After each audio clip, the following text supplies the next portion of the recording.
As has been the case since the All-Star break, the NBA championship odds at this moment are already forecasting what we expect to see in the NBA Finals. Boston out of the East, Denver out of the West. But now that we have the first team, that would be the Celtics, advancing into the second round in the Eastern Conference, and we have 3 of the 4 teams that will qualify for round number 2 out West already there. We reset where the NBA championship odds are now that the title favorites have reached round number 2. The Celtics winning their opening round series over Miami in 5 games last night, and Donnie Boston, a plus 115 favorite to win their 18th NBA championship in franchise history.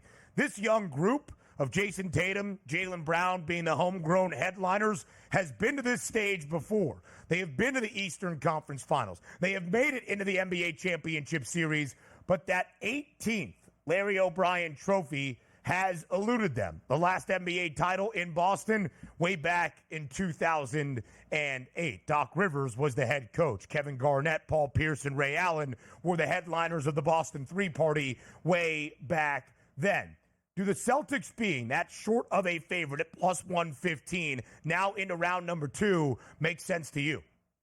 They're the best team, so obviously they should have the lowest odds here. But once again, it just comes down to price point of what you're willing to pay. The Boston Celtics probably have an easy time of it, Ben, in the next round. Then they'll get a little bit of pushback in the Eastern Conference Finals. But unlike the Denver Nuggets, the Minnesota Timberwolves, and OKC, there is a gauntlet that those teams still have to run through just to make it to the Celtics. And oh yeah, you talk about home court advantage. It's big in the NBA. Who's the best team in the NBA on their home court? It's the Boston Celtics. If the team in the Boston Celtics does make the NBA Finals, they'll have 4 games on their home court to 3 games, let's just say, for the Denver Nuggets, who also have an unbelievable home court advantage. So for my money, I won't be betting the Boston Celtics. And again, it still comes back and smacks you in the head when you say you pulled the same thing with UConn where the price isn't appropriate. But I do think there's other ways that you can spend your money than getting a plus 115 price on the Boston Celtics that won't pay you out to right around July, let's just say, at this point here. Right. But I do agree with the FanDuel Sportsbook that a plus 115 price on the Boston Celtics makes sense because they're going to be in the NBA Finals with the least resistance as opposed to the Western Conference. And then when they get there, they'll have home court advantage. So it does make sense. It's just not going to get my money, Ben.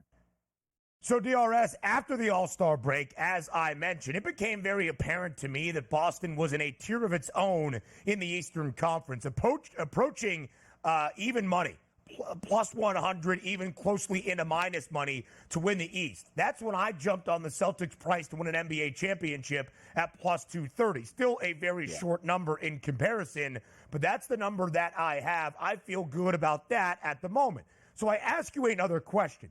It is expected from the odds makers that the NBA championship series is going to be Boston versus Denver. So what do you think is more likely? That is our exact title matchup, or any other team outside of the C's and the Nugs reaches the NBA Finals? I do think we're on a collision course because if you say again, who are the best 2 teams, Donnie, do you think are in the NBA that will meet in the finals? It's going to be the Celtics and the Nuggets here. But having said that, we're obviously way more confident that the Boston Celtics do get to the NBA Finals because the Denver Nuggets, if you have to beat Minnesota and or the Thunder and also the Dallas Mavericks now hot, that's going to be hard to do at this point. But if you're just saying you got one bet to make, I'm still going to go chalk on that one because when push comes to shove, we were doing these same gymnastics last year talking about the Nuggets. Oh, regular season team, Jokic is really fun, but that team's really not built for a championship. They showed they were built for a championship, and they're going to be built for another championship run this year, which is why I do think they still make it out of the Western Conference. But that Minnesota Timberwolves series is going to be absolutely tremendous here. And also keep in mind, it's not as if with the Boston Celtics where they have home court advantage all throughout the Eastern and Western Conference Finals. The Denver Nuggets don't have that. OKC has that. So many chips still have to fall into place just for the Nuggets to appear in the finals. Then they're going to be slight underdogs because why? They don't have home court advantage. So yes, for me, again, I'll keep it chalky here. Nuggets and Celtics probably is the best bet if you're picking there, as opposed to, let's just say, Ben, a field bet on the rest. Yeah.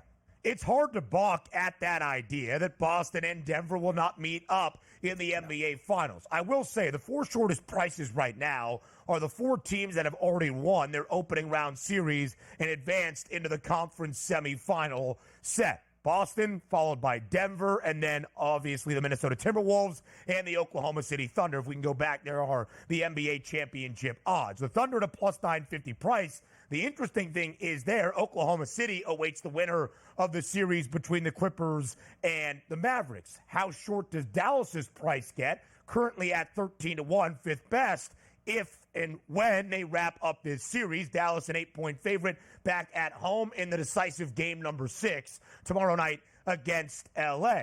So let's also talk about the Eastern Conference before we dive into the second round series that we know in the Western Conference, the only one that is set at this moment between Denver and Minnesota. I'm just going to say this. You can tell me if I'm crazy, DRS.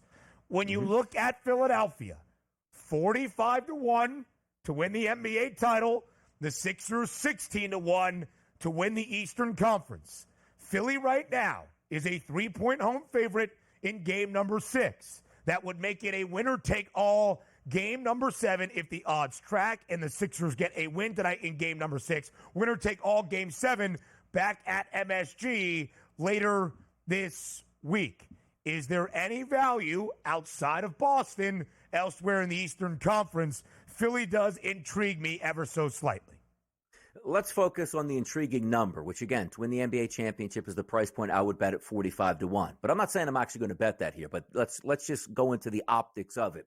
Then if we're playing NBA 2K, and I can go and say, okay, before the game starts, we're going to turn off the injuries, which means everybody is going to be 100% all the way through to the NBA Finals. That 45-1 is an absolute steal right now on the Sixers. But I am a Sixers fan, and I also know how injuries do work.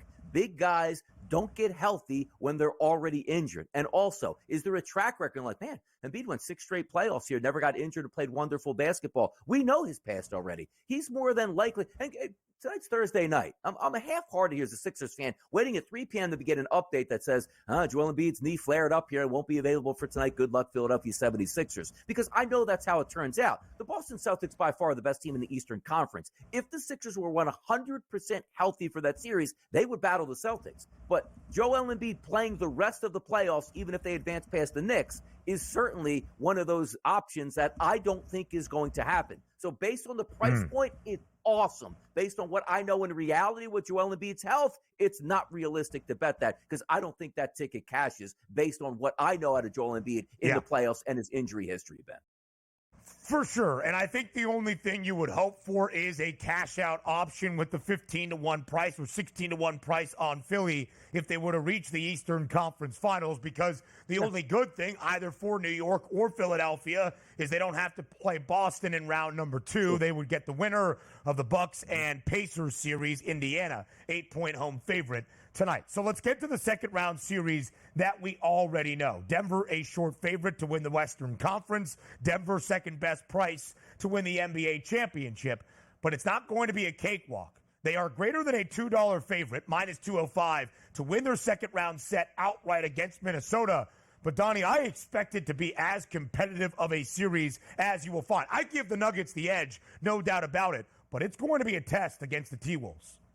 No, it certainly is, and they're the most intriguing team for me here. And look, I love OKC. Love what they did the regular season. They were fantastic in round number 1. But if I'm looking for a playoff team that can go up against a world championship team and say, I think we can play with you, give me great defense, they have it. Give me young, talented superstar scorers, they have it. Give me veteran presence out here, they got it. And also, as we just talked about Joel Embiid coming back still hobbled on that one leg, Karl-Anthony Towns doesn't look hobbled to me with that same sort of injury. So you did get Karl-Anthony Towns back and fully healthy for a playoff run, and it's showing up right now. That is going to be an awesome series to watch, and quite frankly, I won't be totally shocked if the Minnesota Timberwolves were able to advance here, Ben. There was a time where Denver moved to minus money to win the Western Conference crown. Now plus 105. I will just say that.